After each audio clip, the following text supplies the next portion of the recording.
ఒక్కసారి కొమ్మూరి గోల్డ్ కి కాల్ చేయండి. తాకట్లో ఉన్న మీ బంగారాన్ని విడిపించి మార్కెట్ ప్రైస్ కి వాళ్ళు కొనుక్కుని మిగతా డబ్బులు మీకు ఇచ్చేస్తారు. అందరికీ నమస్తే, వెల్కమ్ టు మనం టీవీ. నేను మీ తిరుపతి. నేషనల్ కాంగ్రెస్ పార్టీ డిప్యూటీ ముఖ్యమంత్రి మహారాష్ట్రకి సంబంధించి అజిత్ పవార్ ప్రాణం కోల్పోయినటువంటి పరిస్థితి.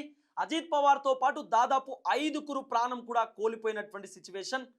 బారామతి కాన్స్టిట్యున్సీకి అజిత్ పవార్ చార్టెడ్ ఫ్లైట్లో బయలుదేరినటువంటి పరిస్థితి. ముంబై నుండి ఫ్లైట్ అక్కడికక్కడే కుప్ప కూలిపోయినటువంటి సిచ్యువేషన్.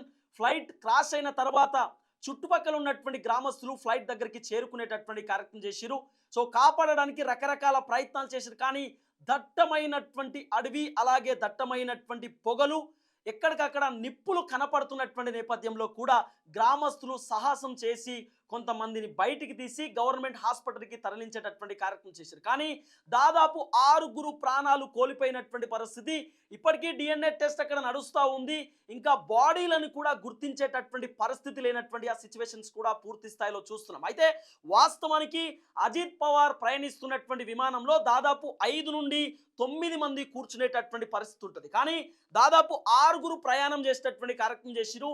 ముంబై ఎయిర్పోర్ట్ నుండి బారామతి ఎయిర్పోర్ట్ కి చేరుకోవాలి. ఆ విమానం డబుల్ ఇంజన్ కి సంబంధించినటువంటి విమానం. అది చార్టెడ్ ఫ్లైట్. దాదాపు 16 సంవత్సరాల నుండి ఆ విమానం కొనసాగుతున్నటువంటి పరిస్థితి.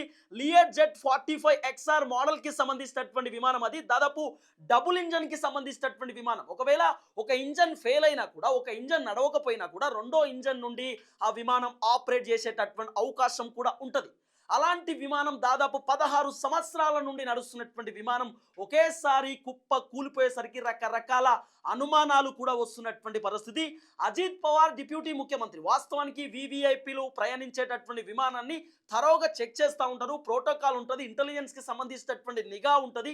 ఎవరైనా మంత్రి లేకపోతే వివిఐపీస్ ప్రయాణించేటటువంటి విమానాన్ని తరోగా చెక్ చేస్తారు. సో చెక్కింగ్కి సంబంధించినటువంటి పాయింట్స్ ఉంటాయి, చెక్కింగ్కి సంబంధించినటువంటి క్లియరెన్స్ ఉంటుంది. దాదాపు 10-15 టీమ్స్తో చెక్ చేసేటటువంటి కార్యక్రమం చేస్తారట.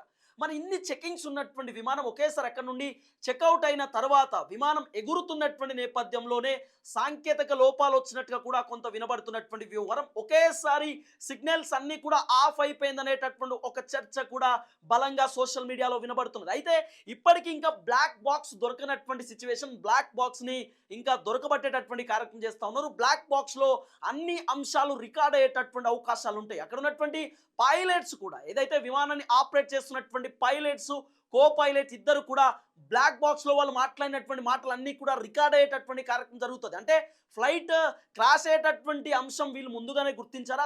సో విమానం ఆపరేట్ చేస్తున్నటువంటి పైలట్స్ ఏమైనా ఎయిర్పోర్ట్కి సంబంధించినటువంటి, ఎయిర్లైన్స్కి సంబంధించినటువంటి టీంతో మాట్లాడారా? ఏం చెప్పారు? విమానంలో ఏమైనా కదలికలు కనపడ్డాయా? విమానంలో ఏదైనా తేడా జరిగిందా అంటూ కూడా మొత్తం బ్లాక్ బాక్స్లో రికార్డింగ్ ఉంటుంది. ఎప్పటికప్పుడు తెలుసుకునేటటువంటి కార్యక్రమం చేస్తారు. ఎయిర్లైన్స్కి సంబంధించినటువంటి వాళ్ళు కూడా వీళ్ళతో డిస్కస్ చేస్తారు. విమానం పరిస్థితి ఏంటి, ఎక్కడి దాకా రీచ్ అయింది, ఏం జరుగుతుందంటూ కూడా ఎప్పటికప్పుడు సమాచారం తెలుసుకునేటటువంటి కార్యక్రమం చేస్తారు. అయితే వీళ్ళు ఎవరైతే పైలట్, కో పైలట్ ఇద్దరు కూడా ఏమైనా డిస్కస్ చేశారా, ఏం జరిగింది అనేటటువంటి అంశం పైన కూడా బ్లాక్ బాక్స్కి సంబంధించినటువంటి ఎవ్రీథింగ్ రికార్డింగ్ కూడా తెలుసుకునేటటువంటి కార్యక్రమం చేస్తూ ఉన్నారు. బ్లాక్ బాక్స్ని దొరకబట్టేటటువంటి కార్యక్రమం చేస్తూ ఉన్నారు. బ్లాక్ బాక్స్లో అన్ని సమాచారం, ఎవ్రీథింగ్ రికార్డింగ్ ఉంటుంది. లోపల సీసీ ఫుటేజ్ కానివ్వండి, తర్వాత రికార్డింగ్ కానివ్వండి, వాళ్ళు మాట్లాడుకున్నటువంటి ప్రతి అంశం బ్లాక్ బాక్స్లో ఎవ్రీథింగ్ రికార్డింగ్ ఉంటుంది. ఆ బ్లాక్ బాక్స్ కోసం పూర్తి స్థాయిలో దొరకబడుతున్నటువంటి పరిస్థితి. అయితే ఈ చార్టెడ్ ఫ్లైట్ దాదాపు 8 నుండి 9 మంది ప్యాసింజర్స్ కూర్చోవచ్చు. సుమారు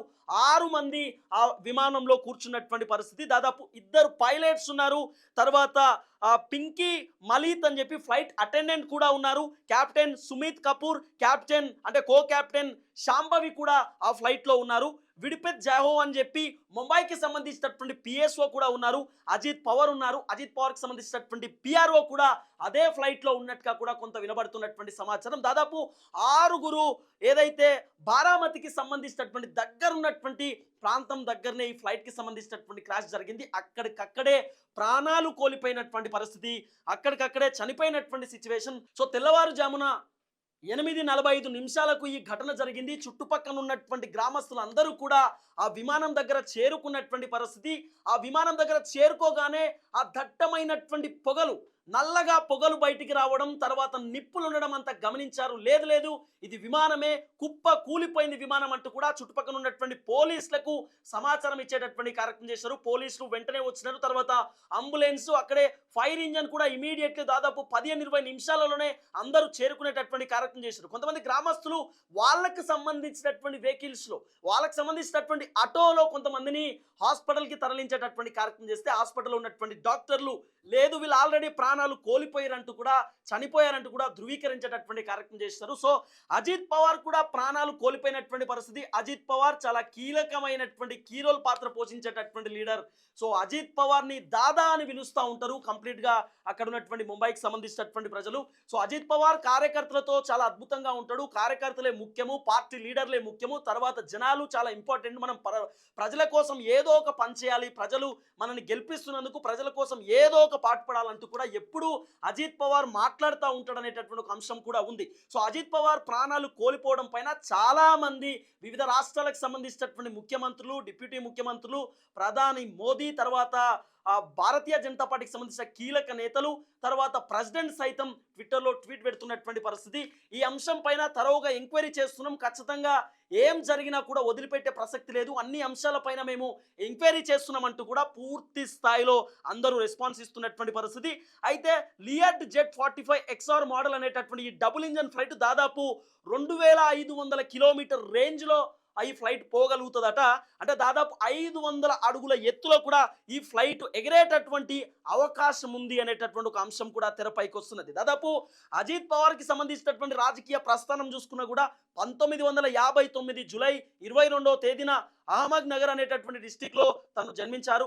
1982లో పొలిటికల్ లైఫ్ని స్టార్ట్ చేశారు. 1991లో ఎంపీగా పోటీ చేసి గెలిచారు. 1995లో ఎమ్మెల్యేగా ఆయన గెలిచారు. 1995లో మినిస్టర్గా తను ఉన్నారు. దాదాపు 7 సార్లు ఎమ్మెల్యేగా గెలిచినటువంటి పరిస్థితి. తన రాజకీయ ప్రస్థానం చాలా అద్భుతమైనటువంటి అంశం. అజిత్ పవార్ చాలా కీలకమైనటువంటి లీడర్, కీ రోల్ పాత్ర పోషించేటటువంటి లీడర్. అజిత్ పవార్ అంటే తెలియనటువంటి వ్యక్తి లేరు. అలాంటి లీడర్ ప్రాణాలు కోల్పోతే చాలా బాధ అనిపిస్తుంది అంటూ కూడా చాలా మంది రాజకీయ పార్టీలకు సంబంధించినటువంటి లీడర్లు కూడా పూర్తి స్థాయిలో వాళ్ళు కొంత మాట్లాడేటటువంటి కార్యక్రమం చేస్తూ ఉన్నారు. దిగ్భ్రాంతికి గురవుతున్నటువంటి పరిస్థితి, చాలా మంది ఇబ్బంది పడుతున్నటువంటి సిచ్యువేషన్. చాలా కీలకమైనటువంటి లీడర్. వాస్తవానికి అజిత్ పవార్ బై రోడ్ పోవాల్సినటువంటి అవసరం కూడా ఉంటుండేనట. కానీ దాదాపు ముంబైకి సంబంధించినటువంటి ఎయిర్పోర్ట్ నుండి బారామతికి సుమారు 251 కిలోమీటర్లు ఉంది. ఒకవేళ బై రోడ్డు వెళ్తే 2-3 గంటల సేపు ప్రయాణం కొనసాగేటటువంటి అవకాశం ఉండొచ్చు.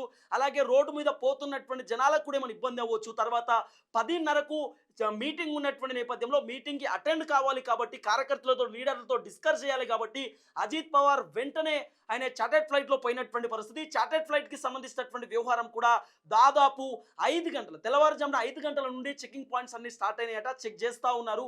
తర్వాత అన్ని చెకింగ్స్ క్లియర్ అయినాయి, ఓకే అని చెప్పినటువంటి మూమెంట్లోనే ఆ ఫ్లైట్ అక్కడ నుండి ఫ్లై అయినటువంటి పరిస్థితి. సుమారు 20 నిమిషాల పాటు ఆ ఫ్లైట్ జర్నీ కావాల్సినటువంటి అవసరం ఉంటుండే. ముంబై నుండి బారామతి ఎయిర్పోర్ట్ చేరుకోవడానికి సుమారు 20 నిమిషాల టైం పట్టుద్ది. కానీ ఇంకొక 5 మినిట్స్ అయితే అజిత్ పవార్ బారామతికి సంబంధించినటువంటి ఎయిర్పోర్ట్కి చేరుకునేవాడు. కానీ అక్కడికక్కడే బారామతి దగ్గర ఉన్నటువంటి ఒక ప్రాంతంలో, కొండల దగ్గర, ఆ గుట్టలు ఉన్నటువంటి ప్రాంతంలోనే అక్కడికక్కడ ఫ్లైట్ క్రాష్ అయినటువంటి పరిస్థితి. ఫస్ట్ ఫ్లైట్ ఒకసారి జలకిచ్చిందట. ఆ తర్వాత కంప్లీట్గా ఒకేసారి ఫ్లైట్ ఎట్లయితే హెలికాప్టర్ కిందికి వస్తుందో అదే విధంగా ఫ్లైట్ ఒక సంబంధించిన ఒక పావరం లెక్క, ఒక పిట్ట లెక్క ఫ్లైట్ ఇట్లా రాలిపోయి కిందికి వచ్చినటువంటి పరిస్థితి. అక్కడికక్కడే ఆ కొండల దగ్గర అక్కడ ఉన్నటువంటి దట్టమైనటువంటి చెట్ల దగ్గర దట్టమైనటువంటి ఏదైతే ప్రాంతం ఉందో అక్కడే ఫ్లైట్ ఒకేసారి కిందికి వచ్చి కింద పడిపోయినటువంటి పరిస్థితి. వాస్తవానికి హెలికాప్టర్ అయితే ఈ ప్రమాదం జరగకపోతుండే అనేటటువంటి ఒక చర్చ కూడా నడుస్తూ ఉంది. హెలికాప్టర్ అయితే ఎందుకు ప్రమాదం జరగదంటే, హెలికాప్టర్ పోతున్నటువంటి నేపథ్యంలో హెలికాప్టర్ ఏదైనా సాంకేతిక లోపాలు ఉన్నా, ఏదైనా ఇబ్బంది ఉన్నా కూడా అక్కడికక్కడే ఏదైనా చిన్నపాటి గ్రౌండ్ చూసుకొని, చిన్నపాటి ఏదన్నా చిన్నగా అక్కడ ఉన్నటువంటి పొలాలు పక్కన ఉన్నటువంటి ఏదైనా చూసుకొని అక్కడే ల్యాండ్ చేసేటటువంటి కార్యక్రమం చేస్తుండే. కానీ విమానానికి ఖచ్చితంగా ల్యాండ్ చేయడానికి సో రన్వేస్ అవసరం కాబట్టి రన్వే అక్కడ లేనటువంటి నేపథ్యంలో సుమారు ఇంకో 5-6 నిమిషాలు అయితే బారామతి నియోజకవర్గానికి డిప్యూటీ సీఎం అజిత్ పవార్ చేరుకునేవాడు. కానీ 5-6 నిమిషాల లోపే ఇదంతా జరిగినటువంటి పరిస్థితి. చాలా బాధాకరమైనటువంటి అంశం. అజిత్ పవార్కి సంబంధించినటువంటి కుటుంబ సభ్యులు కన్నీరు మున్నీరైతున్నటువంటి పరిస్థితి. ఆల్రెడీ చేరుకున్నటువంటి సిచ్యువేషన్ అక్కడికి. మృతదేహాన్ని చూసిన తర్వాత వాళ్ళ కుటుంబ సభ్యులు కన్నీళ్లు పెట్టుకున్నారు, ఇబ్బంది పడతా ఉన్నారు. చాలా దారుణమైనటువంటి సిచ్యువేషన్లో వాళ్ళు ఉన్నట్టుగా కూడా వినబడుతున్న అంశం. తర్వాత చాలా మంది కార్యకర్తలు కన్నీళ్లు పెట్టుకుంటా ఉన్నారు, కార్యకర్తలు రోధిస్తూ ఉన్నారు. కార్యకర్తలను చూస్తుంటే కూడా నిజంగా వేరే వాళ్ళకు కూడా ఇబ్బంది అయ్యేటటువంటి పరిస్థితి. మా లీడర్, మా కోసం నిలబడినటువంటి లీడర్ ఆయన చనిపోవడం ఏంటి అంటూ కూడా చాలా మంది కార్యకర్తలు జీర్ణించుకోలేకపోతున్నారు. అజిత్ పవార్ పొద్దునే మాతో మాట్లాడాడు, పొద్దునే మేము ఫోన్లో డిస్కస్ చేశాం. సార్ మీరు వస్తున్నారా సార్ అంటే నేను వస్తున్నాను, మీ అందరితో మాట్లాడతానంటూ కూడా అజిత్ పవార్ మాకు చెప్పాడు. కానీ ఇంతలోనే ఈ ఘటన జరగడం అనేది మేము తీసుకోలేకపోతున్నాం అంటూ కూడా కాంగ్రెస్ పార్టీకి సంబంధించినటువంటి కొంతమంది కార్యకర్తలు మాట్లాడేటటువంటి కార్యక్రమం చేస్తూ ఉన్నారు. వాస్తవానికి ముంబైలో నిన్న క్యాబినెట్ మీటింగ్ జరిగింది. క్యాబినెట్ మీటింగ్ అయిపోయిన తర్వాత అజిత్ పవార్ రాత్రే ఆయనే బారామతికి చేరుకోవాల్సినటువంటి అవసరం ఉంటుండే. కానీ నైట్ కొన్ని మీటింగ్ షెడ్యూల్స్ ఉండడం వలన, నైట్ కొన్ని వ్యాపారవేత్తలతో మాట్లాడేటటువంటి మీటింగ్ షెడ్యూల్స్ ఉండడం వలన అజిత్ పవార్ నిన్న నైట్ అక్కడ నుండి ఫ్లై కాలేకపోయారు. తర్వాత కొన్ని టెక్నికల్ ఇష్యూస్ వల్ల కూడా నైట్ టైం వెళ్ళడం కరెక్ట్ కాదంటూ కూడా ఇంటెలిజెన్స్ వర్గాలు చెప్పినటువంటి నేపథ్యంలో ఆయన వెళ్ళలేకపోయారు. అయితే ఈరోజు పొద్దున వాస్తవానికి 7 గంటల ప్రాంతంలోనే ఫ్లై అవ్వాలి. కానీ అజిత్ పవార్ని కలవడానికి వేరే లీడర్లు వచ్చినటువంటి నేపథ్యంలో షెడ్యూల్ కొంత లేట్ అయిపోయిందట. 8 సంబంధించి అంటే 8:20 ప్రాంతంలో ఫ్లైట్ అక్కడ నుండి ఫ్లై అయినట్టుగా కూడా కొంత వినబడుతున్నటువంటి అంశం. అయితే దాదాపు ఒక 20 నిమిషాలు ఆ ఫ్లైట్ నడవాల్సినటువంటి అవసరం ఉంటుండే. అంటే 8:30 అంటున్నారు, కొంతమంది 20 అంటున్నారు. సుమారు 15 నిమిషాలు ఏదో ఫ్లైట్ నడిచిందట. తర్వాత ఇంకో 5 మినిట్స్ 6 మినిట్స్లో ఆ ఫ్లైట్ ల్యాండ్ అవ్వాల్సినటువంటి అవసరం ఉంటే బారామతికి సంబంధించినటువంటి ఎయిర్పోర్ట్లో. కానీ అప్పటికప్పుడే ప్రమాదం జరిగింది. కొంతమంది చెప్తున్నటువంటి అంశం ఏంటంటే, కొంతమంది నిపుణులు అంటే ఎయిర్లైన్స్లో పనిచేసి కొంతమంది రిటైర్డ్ అయినటువంటి నిపుణులు, కొంతమంది తెలిసినటువంటి వాళ్ళు ఫ్లైట్కి సంబంధించినటువంటి ఇంజన్ ఫెయిల్ అయిందేమో అంటున్నారు. ఆ ఫ్లైట్కి సంబంధించినటువంటి ఇంజన్ ఫెయిల్ అయిపోయి ఆ ఫ్లైట్ ప్రమాదం జరిగిందేమో అంటున్నారు. ఎందుకంటే దాదాపు 16 సంవత్సరాల నుండి ఆ ఫ్లైట్ రన్ అవుతున్నటువంటి నేపథ్యంలో ఏదన్నా లోపం జరిగి ఉండొచ్చు అంటూ కూడా రకరకాలుగా మాట్లాడుకునేటటువంటి కార్యక్రమం చేస్తున్నారు. కాబట్టి ఒకవేళ ఒక ఇంజన్ ఫెయిల్ అయితే రెండో ఇంజన్ ఉంటుంది. డబుల్ ఇంజన్కి సంబంధించినటువంటి ఫ్లైట్ అది. ఒకవేళ నిజంగానే సింగిల్ ఇంజన్ అయితే సింగిల్ ఇంజన్లో సుమారు 4 కూర్చునేటటువంటి అవకాశం ఉంటుంది. కానీ ఈ డబుల్ ఇంజన్కి సంబంధించినటువంటి ఫ్లైట్లో సుమారు 9 మంది కూర్చునేటటువంటి అవకాశం ఉన్నటువంటి ఫ్లైట్ ఇది. అంటే 9 మంది కూర్చునేటటువంటి ఆ ఇంజన్ ఉన్నటువంటి ఫ్లైట్ సడన్గా డబుల్ ఇంజన్ ఎట్లా ఖరాబ్ అవుతుంది అనేటటువంటి ఒక చర్చ కూడా ఉంది. అహ్మదాబాద్కి సంబంధించినటువంటి ఫ్లైట్ ఘటన మీరు అందరూ మర్చిపోలేదు అనుకుంటున్నా. దాదాపు చాలా మంది అక్కడ ప్రాణాలు కోల్పోయినటువంటి పరిస్థితి, కన్నీరు మున్నీరుగా మారినటువంటి సిచ్యువేషన్. అక్కడ కంప్లీట్గా కూడా రక్తపాతాన్ని చూసినటువంటి పరిస్థితి. కానీ ఒకళ్ళు మాత్రం ఎమర్జెన్సీకి సంబంధించినటువంటి సీట్ దగ్గర కూర్చొని కింద పడి ఆయన బయటికి వచ్చినటువంటి పరిస్థితి, ప్రాణాలతో ఉన్నటువంటి సిచ్యువేషన్. కంప్లీట్గా అహ్మదాబాద్కి సంబంధించినటువంటి ఆ ఫ్లైట్ ఎయిర్ ఇండియాకి సంబంధించి మనం మరవలేదు. ఇంకా ఆ ఫ్లైట్ కూడా డబుల్ ఇంజన్కి సంబంధించినటువంటి ఫ్లైట్, ఇంకా చాలా పెద్ద ఫ్లైట్తో పాటు ప్యాసింజర్లు చాలా మంది కూర్చునేటటువంటి ఫ్లైట్ అది. కానీ అక్కడ కూడా కొన్ని లోపాలు, ఇంజన్ ఫెయిల్ అయింది అనేటటువంటి ఒక చర్చ నడిచింది. వాళ్ళు ఆల్రెడీ సంబంధించినటువంటి బ్లాక్ బాక్స్లో వాళ్ళు మాట్లాడారంట, మేము ప్రమాదంలో ఉన్నాం, ఇబ్బంది పడుతున్నాం, ఫ్లైట్ క్రాష్ కావడానికి రెడీగా ఉంది, మంటలు చెలరేగుతున్నాయి అంటూ కూడా వాళ్ళు మాట్లాడే కార్యక్రమం చేశారు. సో ఇప్పుడు అజిత్ పవార్ వెళ్ళినటువంటి ఏదైతే లెజర్ జెట్ 45 XR మోడల్కి సంబంధించిన డబుల్ ఇంజన్ ఫ్లైట్ ఉందో, మరి ఈ ఫ్లైట్లో బ్లాక్ బాక్స్లో ఏముంది, ఏం మాట్లాడి ఉండొచ్చు? కొంతమంది మాత్రం లేదు ఇంజన్ ఫెయిల్ అయిపోయింది అంటున్నారు, కొంతమంది ఇంజన్ ఫెయిల్ అయ్యి ప్రమాదం జరిగి ఉండొచ్చు అంటున్నారు. సో ఇంజన్ ఫెయిల్ అయితే ఆటోమేటిక్ కంప్లీట్గా సిస్టమ్ ఆఫ్ అయిపోతుందంట. సో తర్వాత ఫ్లైట్ కూడా ఒకేసారి జలకిస్తూ ఒకేసారి ఏదైతే హెలికాప్టర్ కిందికి వస్తుందో అట్లనే ఫ్లైట్ కూడా కిందికి వచ్చి కంప్లీట్ క్రాష్ అయిపోయిందనే చర్చ ఉంది. అక్కడ ఉన్నటువంటి కొంతమంది గ్రామస్తులు, చుట్టుపక్కల పనిచేస్తున్నటువంటి వాళ్ళు కూడా కొంత మాట్లాడే కార్యక్రమం చేస్తూ ఉన్నారు. ఆ ఫ్లైట్ కిందికి వచ్చే నేపథ్యంలో దాదాపు సుమారు ఒక 50-100 మీటర్లకు సంబంధించినటువంటి ఆ పైన నేపథ్యంలోనే మంటలు చెలరేగాయి. అంటే ఏదైనా ఫ్యూయల్కి సంబంధించినటువంటి అంశంలో ఏమైనా ఇబ్బంది ఉండొచ్చా, లేకపోతే రకరకాలుగా ఇట్లా వినబడుతున్నటువంటి అంశం. కానీ 6 మంది ప్రాణాలు కోల్పోయినటువంటి పరిస్థితి. బారామతిలో పబ్లిక్ మీటింగ్కి అటెండ్ అవుతున్నటువంటి అజిత్ పవార్ డిప్యూటీ ముఖ్యమంత్రి, సో తను ప్రాణం కోల్పోయినటువంటి సిచ్యువేషన్. చాలామంది ఇబ్బంది పడుతున్నటువంటి పరిస్థితి. ఈ ఒక వార్త వచ్చిన వెంటనే అనేక మంది రోధిస్తున్నటువంటి సిచ్యువేషన్. చాలా మంచి వ్యక్తి, అందరితో మంచిగా మాట్లాడే వ్యక్తి. ఆయన ఒక్కడే కాదు, పొలిటికల్ సపోర్ట్, వేరే వాళ్ళకు కూడా సజెషన్స్ ఇస్తూ పొలిటికల్గా సపోర్ట్ చేసేటటువంటి వ్యక్తి, ఎవరైనా రాజకీయంలో ఎదగాలనుకునేటటువంటి వాళ్ళు అజిత్ పవార్ దగ్గరికి పోయి సార్ నేను ఇది చేయాలనుకుంటున్నా అంటే వాళ్ళందరికీ సజెషన్స్ కూడా ఇచ్చేటటువంటి కార్యక్రమం చేస్తారు. అంత అద్భుతమైనటువంటి వ్యక్తిని ఈరోజు కోల్పోయినామంటూ కూడా చాలామంది బాధపడుతున్నటువంటి సిచ్యువేషన్. సుమారు 15 నిమిషాల పాటు ఆ ఫ్లైట్ నడిచింది. సుమారు ఇంకో 5-6 నిమిషాల పాటు ఆ ఫ్లైట్ కనుక నడిస్తే రన్వే మీద ల్యాండ్ అయ్యేది, అజిత్ పవార్ సేఫ్గా బయటపడేటటువంటి అవకాశం ఉంటుండే. కానీ మొత్తానికి 5-6 నిమిషాల వ్యవధిలోనే ఇదంతా కూడా జరిగింది. ఫ్లైట్ క్రాష్ అయిపోయింది. ఒకేసారి అజిత్ పవార్ ప్రాణాలు కోల్పోయినటువంటి సిచ్యువేషన్. తెల్లవారుజామున లేవగానే 8:45 నిమిషాలకు విన్నటువంటి వార్త ఇది. సో అజిత్ పవార్ ప్రాణాలు కోల్పోయిందని చెప్పి. సో మొత్తానికి ఇంకా సమాచారం రావాల్సినటువంటి అవసరం ఉంది. సుమారు 6 చనిపోయారంటూ కూడా వార్త వస్తున్నటువంటి పరిస్థితి. సో వీళ్ళ మృతదేహాలను వాళ్ళ ఇంటికి చేర్చేటటువంటి కార్యక్రమం కూడా చేస్తున్నట్టుగా కొంత వినబడుతున్నటువంటి వ్యవహారం. సో రకరకాల అంశాలు వినబడతా ఉన్నాయి. ఇంకా మనం పూర్తి స్థాయిలో డీటెయిల్స్ కూడా తెలుసుకునేటటువంటి కార్యక్రమం చేద్దాం.